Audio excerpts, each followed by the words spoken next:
Bonsoir à toutes et à tous, bienvenue pour une nouvelle interview sur Artistine.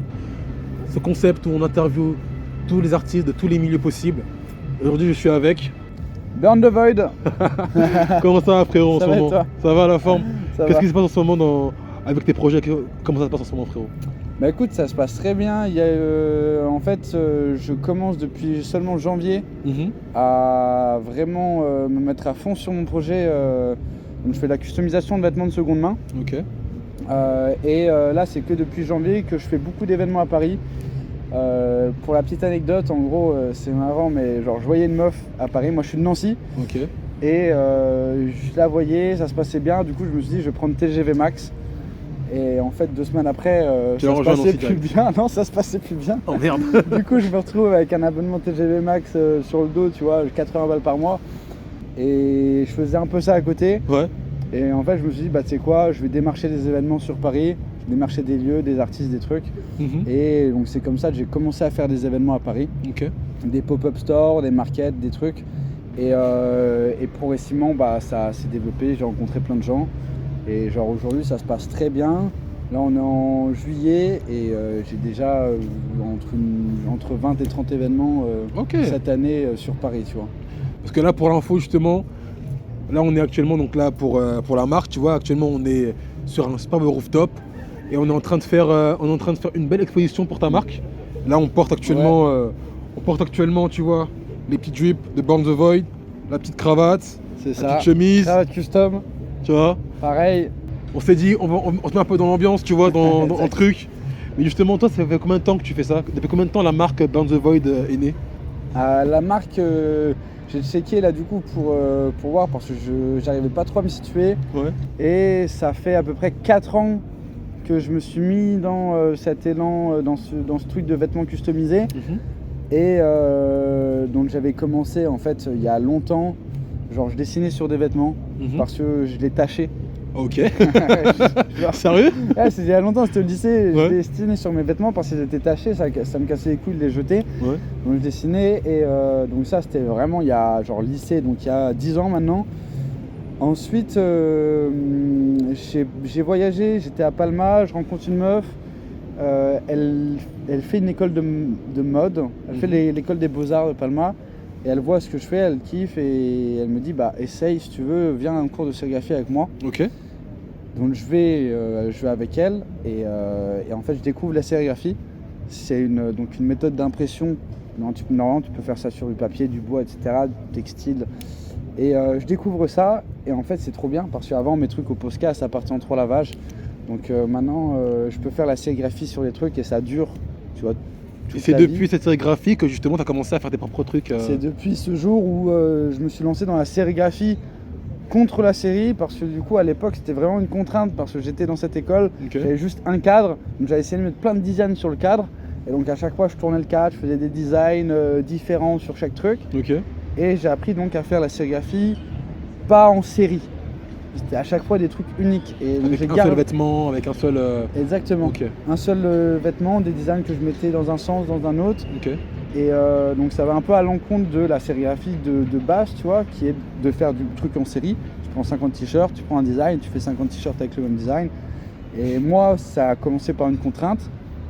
Et ensuite, c'est devenu vraiment ma marque de fabrique. Donc ça, c'était il y a 3-4 ans. Puis comme je te dis, bah, c'est que depuis cette année que je me lance vraiment à 100% dans la marque à fond. Ouais, dans ce projet, ouais. Et toi justement à ce niveau-là, comment tu te fais à ce niveau-là pour... En fait tu les vends dans les différents événements que tu fais, pardon? Ouais, c'est ça.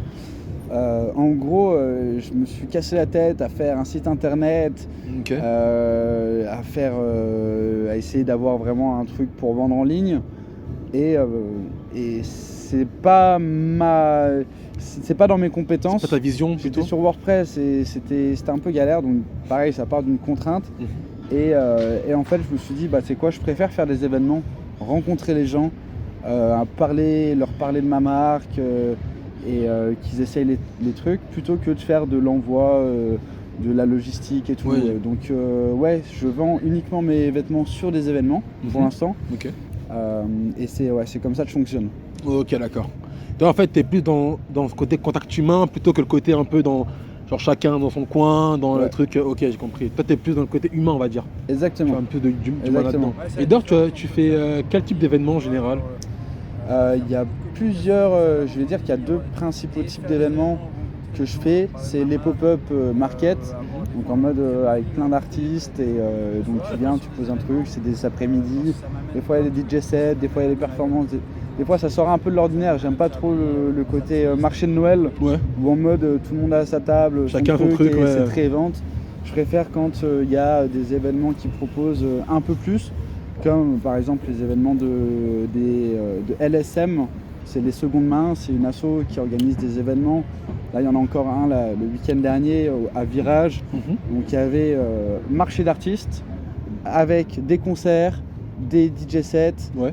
il y avait un défilé de mode collaboratif avec tous les artistes qui étaient présents à ce market. Et donc ouais, c'est vraiment ce genre d'événement que j'aime bien. Là, c'est pour le premier type d'événement. Et le deuxième aussi, beaucoup de soirées techno. Ok. Soirées techno avec des collectifs comme Flirt, Cluster, d'autres aussi à Nancy, parce que je viens de Nancy. Et parce que c'est des événements pareil qui associent musique et art.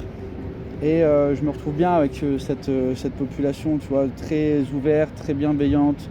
C'est un peu justement le bon côté de la techno, c'est qu'ils sont déjà très ouverts d'esprit. Et ce genre, en plus, j'ai l'impression que justement tes habits, c'est un peu dans leur DA, tu vois, le côté un peu très. Le côté un peu trash, un peu côté un petit peu dur, mais qui en même temps cache quelque chose de doux à l'intérieur, tu vois. C'est ce que j'ai l'impression, tu vois. C'est trop ça. Est-ce que j'ai bien touché là? C'est trop ça. Tu vois, dans mes références, des fois il y a des trucs écrits et en fait ça cache quelque chose d'assez doux et de bienveillant qui Il y a un message dénote caché, avec ce côté un peu trash des designs. Et toi, justement, à ce niveau-là, toi, comment toi, dans ton processus de création, comment ça se passe en fait? Pour créer justement quelque chose, si par exemple tu veux créer, je sais pas, une tenue complète comme celle-ci, qu'est-ce qui rentre dans ta tête pour te dire je vais créer en fait? Déjà pour tous les designs que je mets, que j'applique sur mes vêtements, il y a plusieurs trucs. Il y a du dessin. Donc là c'est vraiment par rapport à c'est de l'impro, tu vois. Du design graphique où là je reprends beaucoup de références. Donc moi je suis beaucoup inspiré par le milieu du cinéma. J'adore Lynch, Cronenberg, Jim Jarmusch, Jodorowsky, qui d'autre, enfin des films de genre, on va dire assez. Des films de genre, tu vois, un peu dystopique, des fois un peu où on comprend pas vraiment. Genre, il y avait une phrase de Lynch que j'aimais bien qui disait ouais, je comprends pas pourquoi les gens veulent trouver un sens à mes films alors que leur vie n'a pas de sens. Pas de sens non plus. Donc j'aime bien les films un peu compliqués, un peu complexes comme ça. Enfin, je suis un grand fan de cinéma, donc je m'inspire de ça. Et des fois dans mes designs, tu vois, par exemple ce lapin, ça vient d'un film qui s'appelle Denis Darko. Ok. Donc je reprends le truc, je le retravaille et je l'appuie sur les vêtements. Et je m'inspire aussi beaucoup du milieu littéraire. Enfin, genre j'aime bien lire tout ce qui est dystopique, science-fiction, donc Philippe K. Dick, Lovecraft, Aldous Huxley, George Orwell. Et des fois tu peux retrouver des citations de là tu vois il y a un truc de Philippe K. Dick. It is sometimes an appropriate response to reality to go insane. Donc en français c'est parfois une réponse appropriée à la réalité de devenir fou. Donc voilà, je m'inspire beaucoup du milieu du cinéma, du milieu littéraire, de la musique aussi, pour produire des designs. Et ensuite, je vais les appliquer vraiment de manière un peu aléatoire sur les vêtements. C'est-à-dire que là, cette pièce, je mets un design, ensuite ça patiente 2 semaines, j'ai un autre design que j'aime bien, je l'applique au-dessus. Et en fait là, cette pièce-là, j'ai travaillé, ça fait genre peut-être 1 an et demi que je mets progressivement des trucs toutes les 2-3 semaines, un petit design par-ci, un petit design par-là. Quand l'inspiration elle vient, tu dis ah ça serait bien là-dessus. C'est ça. Ok. C'est ça. C'est un peu un mélange, c'est un truc que j'appelle le double P. C'est en fait pour un artiste, c'est Double P. Exactement, double P. C'est passion et patience. D'accord. Ça veut dire qu'en fait, il faut que ta passion soit corrélée à ta patience, parce qu'effectivement, dans ce milieu-là, il y a beaucoup de choses à faire, il y a beaucoup de choses, de déclics mentaux à se faire pour créer son propre truc. Et j'ai l'impression justement que ça demande beaucoup de patience, ça peut prendre des mois, des semaines, des mois, voire des années, pour trouver vraiment ton propre style, ton propre univers. C'est ça. Toi, tu penses avoir trouvé déjà ton propre univers actuellement? Je pense avoir trouvé un univers en effet. Je pense qu'il est toujours en construction. Et qui est toujours en construction et Et j'avais vu un truc qui disait que les 5 premières années en tant qu'artiste, quand tu te lances vraiment dans un truc, c'est pas celle où tu vas devenir riche et célèbre, c'est vraiment là où tu vas devenir meilleur et trouver ton univers. Et du coup, moi, là, ça fait vraiment que 2 ans que je suis là-dedans. Ouais. Et je pense que j'ai trouvé un truc, tu vois, la customisation de vêtements de seconde main, j'en vois, mais très différemment. Et j'adore tous les styles de trucs upcycling, tout ça. Mais c'est vrai que ce que je fais, je le vois rarement. Et j'aime ce que je fais, tu vois. Ouais, c'est donc normal. Je suis assez content, tu vois. Même les cravates custom, genre, j'ai rarement vu des trucs comme ça. Et je suis assez content du résultat. De ce que je fais, du résultat et de où je vais. Je suis content de ce que je fais, donc je continue. Tu vois, si un jour je sens que c'est juste pour en vivre, tu vois, genre juste une dépendance financière au truc, j'arrêterai ou j'essayerai en tout cas. Mais pour l'instant, je kiffe ce que je fais et que ça soit dans le process ou dans le résultat. Donc ouais, je suis content. Et juste pour savoir, toi, est-ce que tu as quelque chose que tu exprimes à travers tes vêtements, à travers les logos que tu mets, etc. Est-ce que tu considères ça comme un moyen d'expression? Est-ce que c'est un message que tu veux porter? Est-ce que tu as un message à faire porter à travers tes vêtements? De ouf, bien sûr. En fait, c'est vrai que de base, je m'en rendais pas forcément compte. Et ensuite, j'ai travaillé avec ma sœur, je l'ai pris en stage, donc en école de mode et tout. Okay. Et elle, dans son école de mode, elle devait faire un rapport de stage, elle devait conceptualiser un peu ce que je faisais. J'avais jamais réfléchi. Elle m'a trouvé des sens au truc, à mes vêtements, à mes designs et tout, que je conçois maintenant. En gros, j'aime bien reprendre des vêtements qui vont par exemple être des vêtements militaires, des chemises, des cravates, des bleus de travail.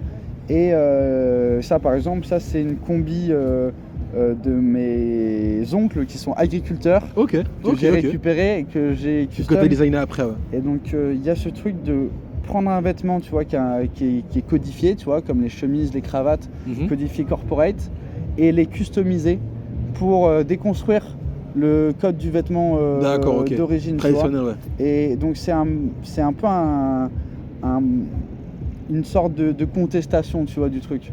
Genre je customise des cravates parce que c'est corporate et comme ça là c'est un mouvement de rébellion, tu vois. Tu veux briser un peu les codes vestimentaires. Je brise les codes de ce qui pour moi n'est pas de base les vêtements militaires. Bon, je suis pas trop armé, guerre, tout ça. Je prends un truc, je le customise et ça devient un objet d'art. Mais il y a ce truc de dépersonnaliser un vêtement et de le rendre plus comme une œuvre. C'est quand en fait tu prends ce vêtement et tu changes son sens. C'est ça. Le sens du vêtement pour l'amener à ton propre sens en fait. Avec du coup des designs comme des citations qui parfois amènent un message. Là là tu vois il y a écrit Embrace Folie. Society is an insane asylum run by the inmates. Irving Goffman, un sociologue. Et donc ça apporte un message sur la société, genre donc en toujours français. Toujours sources, c'est bien. C'est ça. En français, la société est un asile de fous dirigé par les patients. Et donc ça apporte. Il y a toujours un petit message un peu caché par-ci par-là. Selon les références que je mets à des films aussi, ça donne dans une globalité un sens par rapport à un thème, tu vois, par exemple, genre la folie. J'ai fait un truc sur la folie et donc tu vois, d'où le truc de Philippe Cadic, la citation là, le truc de Denis Darko. En fait, donc ça rassemble autour d'un thème. Ok, d'accord. C'est un vêtement, un thème en fait. Pas forcément, parce que des fois je rajoute des trucs, tu vois, 2 mois plus tard, je rajoute des trucs, et ce qui fait qu'il y a plusieurs thèmes qui se mélangent. Mais en général, je me focus sur un thème, je vais chercher des citations, je vais chercher des œuvres que j'ai aimées dans cet esprit-là, et je vais essayer de rassembler pour que ça soit un minimum cohérent, tu vois. D'où justement ce côté grain de folie en fait. C'est ça. D'accord. Exactement. Alors, j'aurais une petite question pour terminer.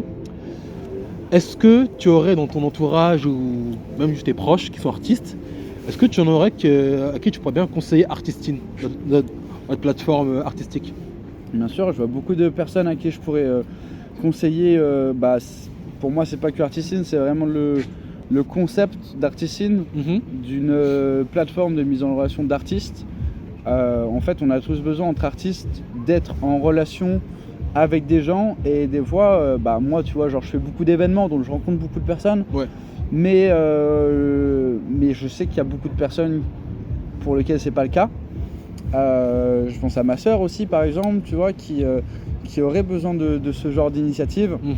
Parce que si ça marche, s'il y a beaucoup d'artistes, si on arrive à avoir beaucoup d'artistes de tous les genres, de tous les milieux sur cette plateforme, en fait, ça peut être génial. On peut juste, à un message... s'entraider entre nous. C'est ça, à la place voilà, d'avoir Insta où tu dis « Ah, j'adore tes trucs, tu mets des likes ». Voilà, c'est vraiment, il y a un côté « J'ai besoin de toi, t'as besoin de moi, viens, on s'arrange, viens, on fait des collabs, viens, on collabore sur un événement, viens, on collabore sur un vêtement ». Ouais. Ou plein de choses. Et du coup, ouais, moi, je le conseillerais à n'importe qui est artiste. Et donc, sur Instagram, c'est marie.chansstyle. Marie.chansstyle. Ma soeur, dédicace à toi. Je t'aime et... Big up à la sorte de Burn the Void. Big up à la famille. La bouteille est lancée. Voilà. Et bon, au canal, comme ça, hop, hop. Et c'est sur ce beau message qu'on va se quitter là-dessus, frérot. Merci. Ça fait un plaisir en tout cas. Merci beaucoup pour l'interview, vraiment c'est carré, c'est pro, ça fait très plaisir de vous avoir rencontré et du coup de participer à ce projet Artistine. Avec grand plaisir vraiment, mon frérot. Merci. Avec grand plaisir mon frérot. Salut à tous. Bisous. Bisous.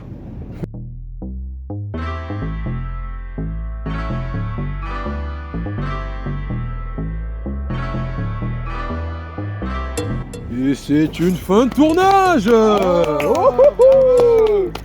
Et c'est là que tu vois le truc qui n'était pas lancé. De ouf. Comme les vidéos, t'es fatigué. Oh, finalement, il n'y a pas de son. Oh, putain.